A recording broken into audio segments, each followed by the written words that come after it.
morning, good afternoon, good evening, depending on where you are joining me from. Today is day 19 of our Grace campaign. So welcome to this campaign. If today is your first time of joining me, the Grace campaign is a 30-day journey that I embarked on where I'm sharing on the grace of God.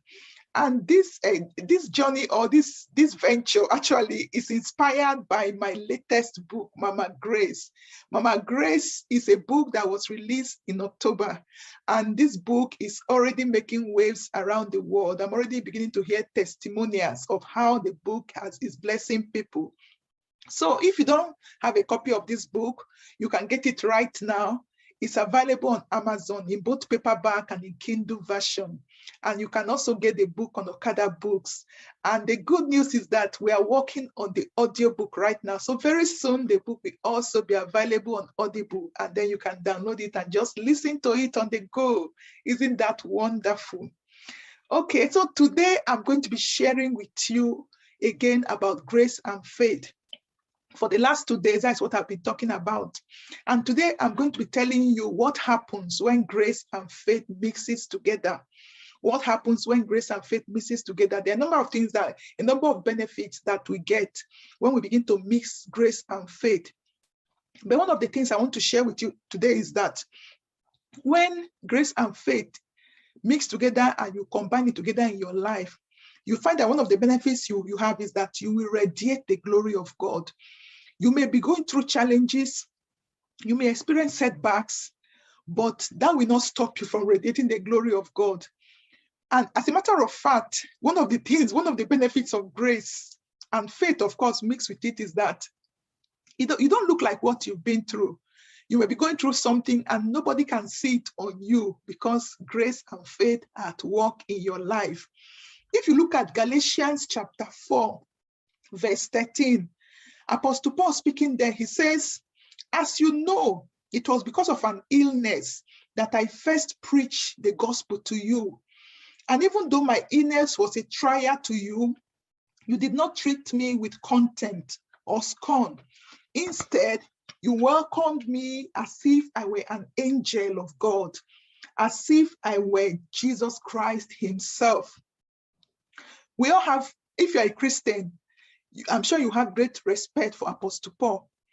More than half of the New Testament was written by him. He was a man that changed the dynamics of Christianity in his time. He was the one that brought Christianity to the Gentiles. But the funny thing was that Paul also had struggles in his life.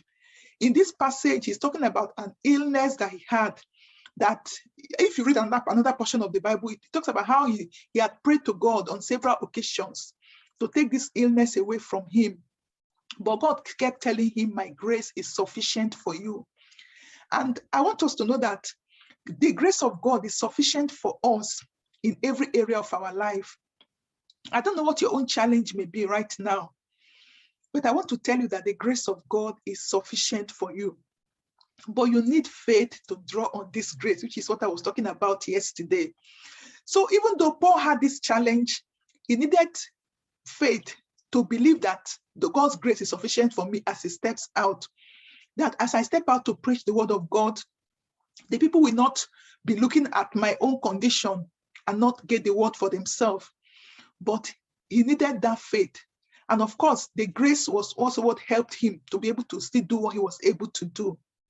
So I want to let you know that no matter what the situation is in your life, if you can trust in the grace of God, if you can combine grace and faith in your life, you find that there will be no stopping. So if you pray and that thing is not removed immediately, it shouldn't stop you from doing the work of God. If it seemed like your prayer was not answered, the prayer didn't turn out to be the way you wanted it to be, it doesn't stop the grace of God from radiating in your life, because at the end of the day, it is God's purpose that stands.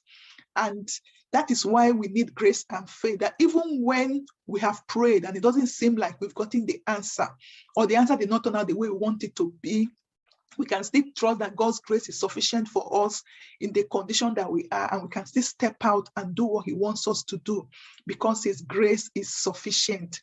And I want to tell you that the grace of God is actually sufficient. I don't want to get too excited and begin to go on and on because this video is meant to be quite short. So I'm going to stop here for now. And if you want to understand the thoughts I'm talking about better, grab a copy of this book, which you can get in either a digital form or in paperback. It's available in both versions on amazon.com, amazon.co.uk, or the Amazon website operational in your country. And if you live in Africa, you can also grab a digital copy of it on Okada Books. And like I told us earlier on, the audio version will soon be available on Audible. So watch out for that. So once again, this is the 19th of our Grace campaign. And I'll see you again tomorrow. Actually, tomorrow is going to be wonderful. So,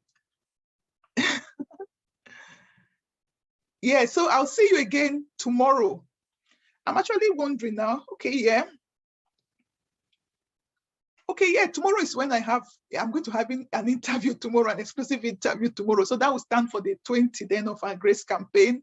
And I'll see you then. So make sure you join us. It's going to be, the interview is going to take another dimension altogether. So don't miss it. Make sure that you join us for that interview where I'm going to have a marker of Edon Dog to interview me on this book and on the story behind the story. So it's going to be an exciting time. Invite your friends. Make sure you are there at 1 p.m. UK time, where we'll be streaming live from both our Facebook page and our YouTube channels, and we'll also share it on our timelines. Make it a date with us. So that will be the 20th of our Grace campaign, and I will continue thereafter. So see you.